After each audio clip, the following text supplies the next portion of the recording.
Hello kids, எல்லாரும் நல்லா இருக்கிறீங்களா? இன்னைக்கு நாம இன்னொரு ஆப்ஜெக்ட் லெசன் பார்க்க போறோம். நம்மளுடைய பாவம் எப்படி மன்னிக்கப்படும்னு கத்துக்க போறோம். முதலாவது பாவம்னா என்னன்னு பார்ப்போமா?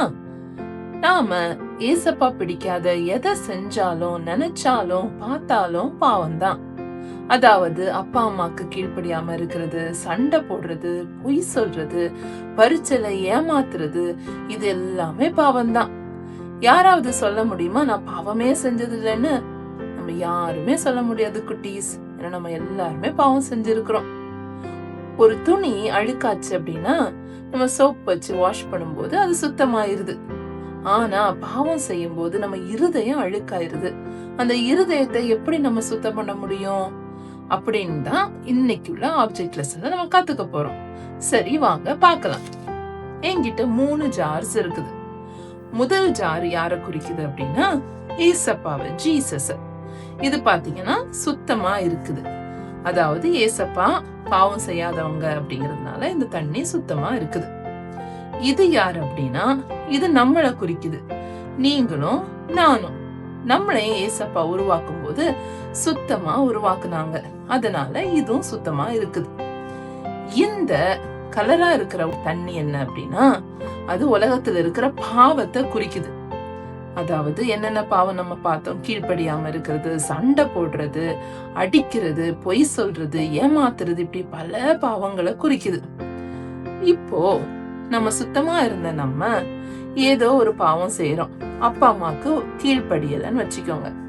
இந்த பாவம் நம்மளோட சேர்ந்துருது. நம்ம அழுக்காயிடும். அப்புறமா நம்ம ஒரு பொய் சொல்றோம். இந்த பாவம் நம்மளோட சேர்ந்துடும். இன்னும் நம்ம அழுக்காயிடுறோம். அப்புறமா பரிச்சையில ஏமாத்துறோம்.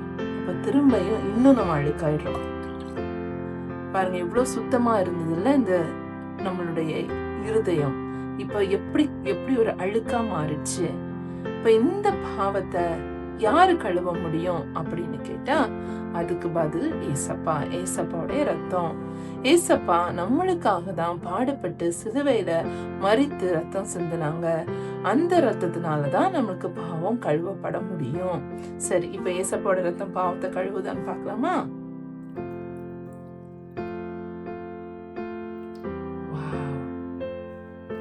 நீங்க பார்த்தபடி இப்ப முன்பா இருந்தது போல நாம சுத்தமாயிட்டோம் குட்டீஸ். நம்மளுடைய இருதயத்துல இருக்கிற அழுக்கெல்லாம் ஏசப்பாவுடைய ரத்தம் சுத்தமாக்கிடுச்சு. நம்ம என்ன பண்ணணும் அப்படின்னா, ஏசப்பா என் பாவத்தை மன்னிங்க ஏசப்பா, நான் பாவம் செஞ்சுட்டேன் அப்படின்னு நீங்க கேட்டீங்கன்னா ஏசப்பா அவங்க இருதயத்துல இருக்கிற எல்லா பாவத்தையும் கழுவி இத போல திரும்பியும் சுத்தமாக்கிடுவாங்க.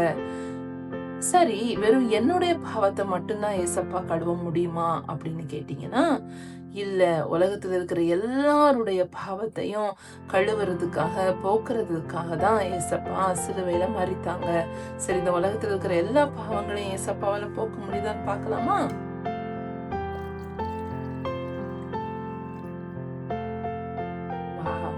நீங்க பாக்குற மாதிரி ஏசப்பா நம்மளுடைய பாவத்தை மட்டும் இல்ல, இந்த உலகத்துல இருக்கிற எல்லாருடைய பாவத்தையும் சுமந்து தீர்த்துட்டாங்க. அதுதான் ஏசப்பாவுடைய ரத்தத்துடைய வல்லமை.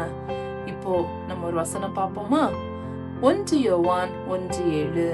அவருடைய குமாரனாகிய இயேசு கிறிஸ்துவின் ரத்தம் சகல பாவங்களை நீக்கி நம்மை சுத்திகரிக்கும். அதாவது இந்த வசனம் என்ன சொல்லுது அப்படின்னா ஏசப்பாவுடைய ரத்தம் மட்டும்தான் எல்லாருடைய பாவங்களை நீக்கி சுத்தமாக்க முடியும்னு சொல்லுது குட்டீஸ். சரி, இந்த ஆப்ஜெக்ட் லெசன் உங்களுக்கு யூஸ்ஃபுல்லா இருந்ததுன்னு நான் நம்புறேன்.